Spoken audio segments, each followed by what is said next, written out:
বাঁকুড়ার ওন্দা থানার কল্যাণী গ্রাম পঞ্চায়েতের বিনোদনগর এলাকার বাসিন্দা বিকাশ মাল ছিলেন পেশায় দিনমজুর। মদের প্রতি অতিরিক্ত আসক্তির কারণে বেশ কয়েক বছর ধরে তার কাজকর্ম লাটে ওঠে।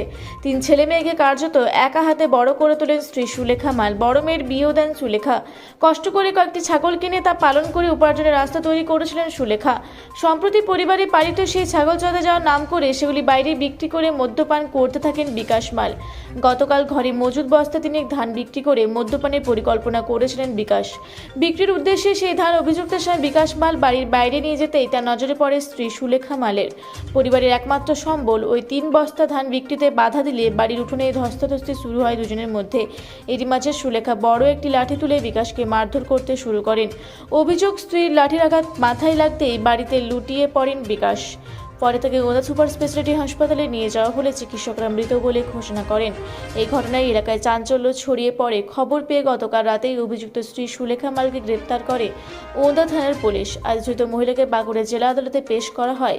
আদালত তদন্তের স্বার্থে অভিযুক্তকে 7 দিনের পুলিশ রিমান্ডের নির্দেশ দেন। ধৃতের বিরুদ্ধে 103 BNS ধারায় খুনের মামলা রুজু করে ঘটনা তদন্ত শুরু করেছে পুলিশ। স্বামীকে খুনের কথা কার্যত স্বীকার করে নিয়েছেন অভিযুক্ত স্ত্রী সুলেখা। স্বামীকে মারলেন কেন?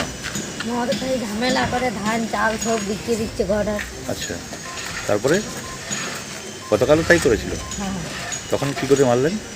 তখনও মাছ ধরেছে, তখন কম হয়েছে, হাসপাতালে ভর্তি করি, বাঁচে থাকে। কালকে কীভাবে মেরেছেন? কালকে ডাঙ্গে করি, মানে অনেক দিনের রাগ জমি আছে তো, পাই কি বতরে মানে এমনি কি করতে ঘরেতে? ধান চাল সব বিকে দিই। কেন? দিও আপনার নেশা খায় দিয়ে আছে ঘরে ঝামেলা মাছ ধরে। ম্যাডাম আমার মরে গেল নাকি? সঙ্গে সঙ্গে মরে গেল? সঙ্গে সঙ্গে মরে গেছিলেন? হসপিটালে গেছিলেন? বাঁকুড়া থেকে মানিক কর্মকারের রিপোর্ট, রূপসী বাংলা মিডিয়া।